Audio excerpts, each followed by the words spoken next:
အားလုံးပဲမင်္ဂလာပါ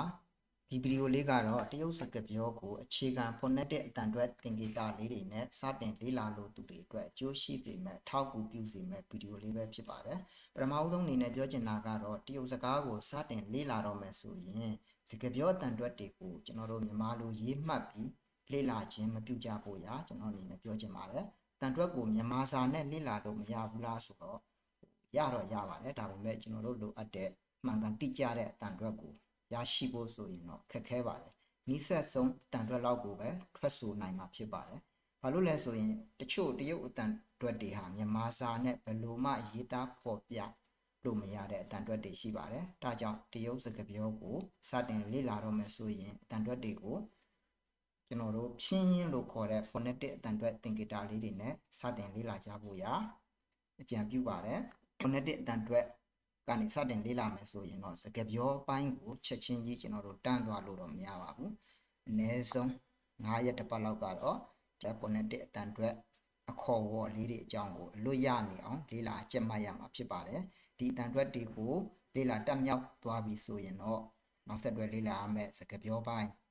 ဝါကြပိုင်းတွေမှာကျွန်တော်တို့မှန်ကန်တိကျတဲ့အတန်အတွက်တွေနဲ့ထွက်ဆိုနိုင်မှာဖြစ်ပါတယ်ဒီသင်ခန်းစာလေးမှာဖြင်းလို့ခေါ်တဲ့ phonetic အတန်အတွက်သင်္ကေတအကြောင်းကိုစတင်မိတ်ဆက်ပြောပြပေးတော့မှာဖြစ်ပါတယ်။ကဲသင်ခန်းစာလေးကိုစတင်လေ့လာကြရအောင်။ပထမဦးဆုံးအနေနဲ့ phonetic အတန်အတွက်သင်္ကေတဆိုတာဘာလဲဆိုတာကိုကျွန်တော်အရင်ပြောပြသွားပါမယ်။ခုဒီမှာကျွန်တော်ရေးပြထားတဲ့စလုံးလေးတွေဟာတရုတ်စကားပြောရဲ့ phonetic အတန်အတွက်အတန်သင်္ကေတလေးတွေဖြစ်ပါတယ်။ဒီမှာကျွန်တော်ဒီစလုံးကြီးနဲ့ရေးပြထားတာလေးတွေပေါ့။ဒီစလုံးလေးတွေရဲ့အတန်အတွက်ကိုကျွန်တော်ထွက်ဆိုပြပါမယ်学习汉语拼音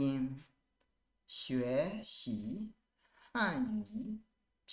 音ပြန်ဆိုပြမယ်学习汉语拼音ဒီမှာကျွန်တော်အထက်မှာပြောပြထားခဲ့တဲ့မြန်မာစာတွေနဲ့ရေးမှတ်ပြီးမလေ့လာသင့်ဘူးဆိုတဲ့အရာလေးတွေကဒီကောင်းလေးဒီစကားလုံးလေးတွေကိုဒီမြန်မာစာလေးတွေနဲ့ရေးပြထားတဲ့အတန်အတွက်လေးတွေကိုဒါမလေ့လာသင့်ဘူးလို့ပြောပါဖြစ်ပါတယ်ဒါပေမဲ့ကျွန်တော်ဒီဗီဒီယိုသင်ခန်းစာကဒီ phonetic သင်္ကေတလေးတွေကိုမိတ်ဆက်တဲ့အနေနဲ့ဖြစ်တဲ့အတွက်ကြောင့်ကျွန်တော်မြန်မာလိုလေးရေးပြထားပါတယ်နောက်ပြီးတော့ကျွန်တော်တို့က phonetic တန်တွဲရဲ့ခေါ်ဝေါ်တွေလည်းမတင်ရသေးတဲ့အတွက်ကြောင့်ကျွန်တော်ဒါလေးတွေနဲ့ရေးမှတ်ပြီးပေါ်ပြပေးထားတာဖြစ်ပါတယ်နောက်ဆိုရင်ဒီတန်တွက်တွေ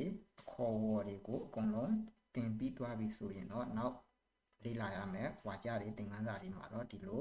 မြန်မာစာတန်တွက်လေးတွေနဲ့ရေးပြီးတော့ကျွန်တော်ပေါ်ပြသွားမှာမဟုတ်တော့ပါဘူးအဲ့ဒီတော့ဒီ phonetic သင်္ကေတတော့တည်ပြီးဒီသူတို့တွေကိုကျွန်တော်တို့ဘယ်လိုပေါင်းဆက်ဖွဲ့စည်းပြီးအတန်ထွက်ရတယ်ဆိုတဲ့အကြောင်းကိုကျွန်တော်ပြောပြပါမယ် phonetic အတန်ထွက်သင်္ကေတတစ်ခုမှာဆိုရင်ကျွန်တော်တို့生母လို့ခေါ်တဲ့ပြီးရယ်ရွင့်မှုလို့ခေါ်တဲ့တရရယ်နောက်ပြီးတော့ပြီးနဲ့တရပေါင်းဆက်ခြင်းအဲ့ဒီပြီးနဲ့တရပေါင်းဆက်လို့ရတဲ့အတန်အတွက်ကို生调လို့ခေါ်တဲ့အတန်လေးအတန်ထားလေးနဲ့ကျွန်တော်တို့ခွဲခြားပြီးမိမိလိုအပ်တဲ့အတန်အတွက်ကိုထွက်ဆိုရခြင်းပဲဖြစ်ပါတယ်အဲ့ဒီတော့ဒီသင်္ကေတတစ်ခုမှာဆိုရင်ဘယ်ဟာကပြီးလဲဘယ်ဟာကတရလဲဘယ်ဟာကအတန်နေတန်ထားစုံတယောက်လို့ခေါ်တဲ့ဟာလဲဒါလေးတွေကိုကျွန်တော်ဆက်ပြီးရှင်းပြပါမယ်ဒီမှာကျွန်တော်ဒီစကားလုံးမှာဆိုရင်ဒီမှာရေးပြထားတဲ့အနီအောင်စကားလုံးလေးတွေနဲ့ဟာကိုကျွန်တော်တို့ပြီးလို့ခေါ်ပါတယ်အဲ့ဒီပြီးကိုတရုတ်အတန်တွဲအနေနဲ့生母လို့ခေါ်ပါတယ်生母လို့ခေါ်ပါတယ်နောက်တစ်ခါတရဆိုတော့ဒီမှာအဲ့ဒီပြီးရဲ့နောက်မှာဖြူရောင်စကားလုံးလေးတွေနဲ့ရေးပြထားတာလေးတွေကတရဖြစ်ပါတယ်အဲ့ဒီတရကိုတော့တရုတ်လိုရွင့်မှုလို့ခေါ်ပါတယ်အဲ့ဒီနံပါတ်3အနေနဲ့ပြီးနဲ့တရပေါင်းစပ်ခြင်းအဲ့ဒီပြီးရဲ့တရကိုပေါင်းစပ်လိုက်မယ်ဆိုရင်ကျွန်တော်တို့ဒီတရုတ်စကားပြောရဲ့အတန်အတွက်တတန်ထွက်လာပါမယ်အဲ့ဒီအတန်အတွက်ကိုနံပါတ်4နောက်ဆုံးဆင့်အနေနဲ့生调လို့ခေါ်တဲ့အတန်ဒီတန်ထားနဲ့ မိလိုအပ်တဲ့အတန်တွေကိုခွဲခြားပြီးတော့ထွက်ဆိုပြရမှာဖြစ်ပါတယ်အဲ့ဒီတော့ကျွန်တော်တို့ဖြင်းရင်လို့ခေါ်တဲ့ phonetic အတန်တွဲသင်္ကေတကိုလေ့လာမယ်ဆိုရင်ကျွန်တော်တို့ပထမဦးဆုံးအနေနဲ့ဖြီးကိုလေ့လာရပါမယ်ရှင်းမှုလို့ခေါ်တဲ့ဖြီးကိုလေ့လာရပါမယ်အဲ့ဒီဖြီးကိုလေ့လာရမှာအားလုံးပေါင်းဖြီးက